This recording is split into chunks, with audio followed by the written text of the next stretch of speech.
ನೇರ ದಿಟ್ಟ ನಿರಂತರ ಸುದ್ದಿಗಳಿಗಾಗಿ ವೀಕ್ಷಿಸಿ KS news TV Kannada. Vijayanagara ಜಿಲ್ಲೆ ಹರಪನಹಳ್ಳಿ ತಾಲ್ಲೂಕಿನ ಅರಸೀಕೆರೆ ಹೋಬಳಿಯ ಯು. ಕಲ್ಲಹಳ್ಳಿ 65 ಲಕ್ಷ, ಜಂಗಮ ತುಂಬಿಗೆರೆ ಗ್ರಾಮದಲ್ಲಿ ಆಯುಷ್ಮಾನ್ ಆರೋಗ್ಯ ನಿರ್ಮಾಣ ಕಾಮಗಾರಿ 65 ಲಕ್ಷ, ಹೊಸಕೋಟೆ ಗ್ರಾಮದಲ್ಲಿ ಕೃಷಿ ಇಲಾಖೆ ವತಿಯಿಂದ 2025ರಿಂದ 26ನೇ ಸಾಲಿನ ರಾಷ್ಟ್ರೀಯ ಆಹಾರ ಭದ್ರತೆ ಮತ್ತು ಪೌಷ್ಟಿಕ ಅಭಿಯಾನ ಯೋಜನೆ ಕಾರ್ಯಕ್ರಮ ಹಮ್ಮಿಕೊಳ್ಳಲಾಗಿತ್ತು. ಜಗಳೂರು ಶಾಸಕ ಚಿಕ್ಕಮ್ಮನಹಟ್ಟಿ ಬಿ. ದೇವೇಂದ್ರಪ್ಪ ಕಾರ್ಯಕ್ರಮ ಉದ್ಘಾಟಿಸಿ ಮಾತನಾಡಿ, ಜನಸಂಖ್ಯೆ ಹೆಚ್ಚಾದಂತೆ ಭೂಮಿ ವಿಸ್ತರಣೆಯಾಗಿಲ್ಲ, ಹಾಗಾದರೆ ನಾವು ಜನಸಂಖ್ಯೆ ನಿಯಂತ್ರಣ ಮಾಡುವುದು ಒಂದು ಭಾಗ, ಜನಸಂಖ್ಯೆಗನುಗುಣವಾಗಿ ಮೂಲಭೂತ ಸೌಕರ್ಯಗಳನ್ನು ಕೊಡಿಸಬೇಕಾಗುತ್ತದೆ. ಪ್ರಕೃತಿಯಿಂದ ಸಿಗುವ ಗಾಳಿ, ನೀರು ಬಿಟ್ಟರೆ ನಾವು ಕೃತಕವಾಗಿ ಆಹಾರ ಪದಾರ್ಥಗಳ ಉತ್ಪನ್ನಗಳನ್ನು ತಯಾರು ಮಾಡಬೇಕು, ಅವುಗಳನ್ನು ಆಧುನಿಕ ವ್ಯವಸಾಯ ಪದ್ಧತಿಯಿಂದ ಅಳವಡಿಸಿಕೊಂಡು ಅದಕ್ಕೆ ಬೇಕಾಗಿರುವ ಆಹಾರ ಪದಾರ್ಥಗಳನ್ನು ಕೊಡಬೇಕಾಗುತ್ತದೆ. ಹಿಂದೆ 38 ಕೋಟಿ ಜನಸಂಖ್ಯೆಗೆ ಇಷ್ಟೇ ವಿಸ್ತೀರ್ಣ ಭೂಮಿಗೆ ಕೊಡಕಾಗುತ್ತಿರುವುದು ಈಗ ಯಾಕೆ ಕೊಡುತ್ತೇವೆ? ವರ್ಣ, ಆಧುನಿಕ ಯಂತ್ರೋಪಕರಣಗಳು, ರಸಗೊಬ್ಬರ, ಕೃಷಿ ಪದ್ಧತಿಯಲ್ಲಿ ಆಧುನಿಕತೆಯಲ್ಲಿ ಬಳಸಿಕೊಳ್ಳುವುದು, ಕ್ರಿಮಿನಾಶಕ ಸಿಂಪರಣೆ ಮಾಡುವುದು ಇವೆಲ್ಲವನ್ನೂ ಮಾಡಿದರೂ ಸಹ ಇವತ್ತು ನಮ್ಮ ಕಣ್ಣ ಮುಂದೆ ದೊಡ್ಡ ಸವಾಲು. ಇಂದು ಹಸಿರು ಕ್ರಾಂತಿ ಮಾಡಬೇಕಾಗಿದೆ. ಪಂಚವಾರ್ಷಿಕ ಯೋಜನೆಯಲ್ಲಿ ಕೃಷಿಗೆ ಹೆಚ್ಚಿನ ಪ್ರಾಧಾನ್ಯತೆ ಕೊಡಲಾಗಿತ್ತು. ನಮ್ಮ ಮುಂದೆ 10 ಸವಾಲುಗಳಿವೆ, ಅವುಗಳನ್ನು ಎದುರಿಸಬೇಕಾಗಿದೆ. ಇರುವ ಭೂಮಿಯಲ್ಲಿ ಸುಧಾರಿಸಿದ ಬೀಜ, ರಸಗೊಬ್ಬರ ಇತ್ಯಾದಿ ಉಪಕರಣಗಳನ್ನು ಬಳಸಿಕೊಂಡಾಗ ಮಾತ್ರ ನಾವು ಹೋಲಿಕೆಯಾಗಲು ಮಾತ್ರ ಸಾಧ್ಯ. ಬೇರೆ ದೇಶಗಳಲ್ಲಿ ಅನ್ನ, ಆಹಾರಕ್ಕೆ ಪರದಾಡುತ್ತಿದ್ದಾರೆ. ನಾವು ಮಳೆಗೆ ಅವಲಂಬಿತವಾಗಿದ್ದೇವೆ. ಮಳೆಯನ್ನು ನಾವು ಪಡೆಯಬೇಕಾದರೆ ಅರಣ್ಯ ಪ್ರದೇಶವನ್ನು ನಾವು ಉಳಿಸಿ ಬೆಳೆಸಬೇಕಾಗಿದೆ. ಈ ಬಾರಿ ಯೂರಿಯಾ ರಾಸಗೊಬ್ಬರದ ಕೊರತೆಯಿತ್ತು. ಮುಂದಿನ ಬಾರಿ ಕೊರತೆ ಬಾರದಂತೆ ಮುಂಜಾಗೃತಾ ಕೈಗೊಳ್ಳಬೇಕೆಂದು ಕೃಷಿ ಅಧಿಕಾರಿಗಳಿಗೆ ತಿಳಿಸಿದರು. 12 ಕೃಷಿ ಉಪಕರಣಗಳನ್ನು ತಯಾರಿಸಲಾಗಿದೆ. 100% ರಿಯಾಯಿತಿ ದರದಲ್ಲಿ ನೀಡಲಾಗುವುದು. ನಮ್ಮ ಕ್ಷೇತ್ರಕ್ಕೆ ಹೆಚ್ಚಿನ ಅನುದಾನ ತರಲಿಕ್ಕೆ ಪ್ರಯತ್ನ ಮಾಡುತ್ತೇನೆಂದು ಹೇಳಿದರು. ತಾಲ್ಲೂಕು ಕೃಷಿ ಅಧಿಕಾರಿ ಉಮೇಶ್ ಪ್ರಾಸ್ತಾವಿಕವಾಗಿ ಮಾತನಾಡಿ, ಕೃಷಿ ಪದ್ಧತಿಯಲ್ಲಿ ಸಾವಯವ ಕೃಷಿಗೆ ಹೆಚ್ಚಿನ ಆದ್ಯತೆ ನೀಡಬೇಕು, ರಾಸಾಯನಿಕ ಕೃಷಿ ಪದ್ಧತಿಯನ್ನು ಬಿಡಬೇಕು. ರಾಸಾಯನಿಕ ಗೊಬ್ಬರದಿಂದ ಬೆಳೆದಂತಹ ಬೆಳೆಯಿಂದಾಗಿ ನಾವು ತಿನ್ನುವಂತಹ ಆಹಾರ, ಸೇವಿಸುವ ಗಾಳಿ, ಕುಡಿಯುವ ನೀರು ಸಹ ವಿಷಪೂರಿತವಾಗಿದೆ. ಈ ವಿಷಪೂರಿತ ಆಹಾರವನ್ನು ನಾವು ತಿಂದು ನಮ್ಮ ಆರೋಗ್ಯವನ್ನು ಹದಗೆಡಿಸಿಕೊಂಡಿದ್ದೇವೆ.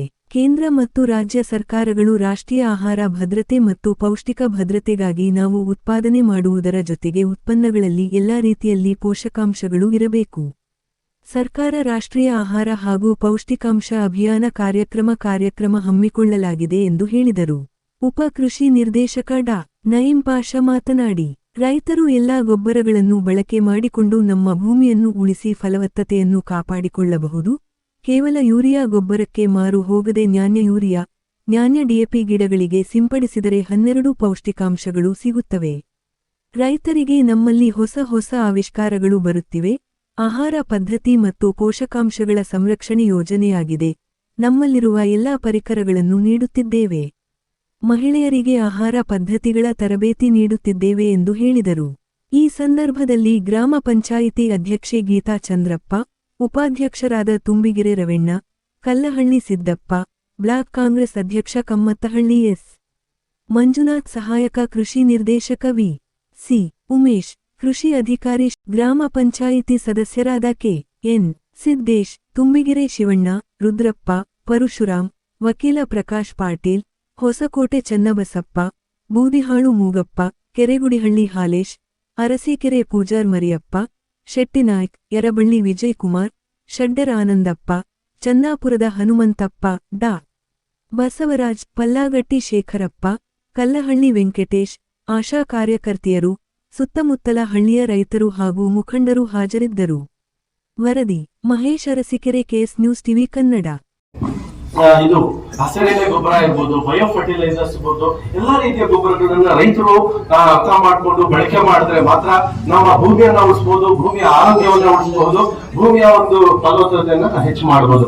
ಹಾಗಾಗಿ ನಾವು ಕೊಟ್ಟಿರುವಂತಹ ಸಲಹೆ ಸೂಚನೆಗಳನ್ನು ನಾವು ನಿಜವಾಗ್ಲೂ ನಾವು ಪಾಲಿಸ್ತೀವಿ ಸರ್. ಮತ್ತೆ ಈಗ ಮುಂಗಾರು ಹಂಗಾಮಿನ ಮುಂಚಿತವಾಗಿ ಬಂದು ನಮ್ಮಲ್ಲಿ ಏನ್ ರಿಕ್ವೈರ್ಮೆಂಟ್ ಇದೆ ಮತ್ತೆ ನಾವು ಏನ್ ಕೊಡ್ತಾ ಇದೀವಿ ಅಂದ್ರೆ ರಿಕ್ವೈರ್ಮೆಂಟ್ ತಕ್ಕಂತೆ ಬೇಡಿಕೆ ಏನ್ ಕೊಡ್ತಾ ಇದೀವಿ ಅದನ್ನ ಜೊತೆ ಜೊತೆಗೆ ತಮ್ಮ ಜೊತೆ ಚರ್ಚೆ ಮಾಡಿ ಆ ಬೇಡಿಕೆಯನ್ನ ತಮ್ಮಲ್ಲಿ ಸರ್ಕಾರಕ್ಕೆ ಸಲ್ಲಿಸ್ತೀವಿ ಅಂತ ಹೇಳಿ ನಮ್ಗೆ 2 ಮಾತನ್ನ ಆಡ್ಲಿಕ್ಕೆ ಅನುಭವ ಮಾಡಿಕೊಟ್ಟೆ ನಮ್ಗೆ. Yes sir, yes sir.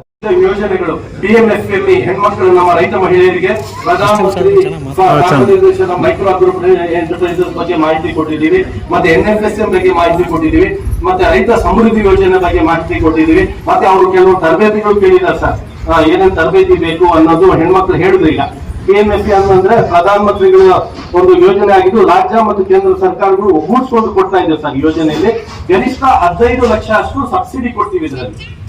ಇದರದ enterprises ಅಂದ್ರೆ ಈಗಾಗಲೇ ನಾನು ಸಾಕಷ್ಟು 1 ಅವರ್ ಮಾತಾಡಿದೀವಿ ಬಗ್ಗೆ, ಈ ವಿಷಯದ ಬಗ್ಗೆ ಹೇಳಿದ್ವಿ. ಅವ್ರ ತರಬೇತಿಯನ್ನು ಕೇಳಿರೋದ್ರಿಂದ ಅವ್ರಿಗೆ ಹೆಚ್ಚಿನ ಮಾಹಿತಿಯನ್ನು ಕೊಡ್ತಾ ಇದೀವಿ, ಗೈಡು ಮಾಡ್ತೀವಿ.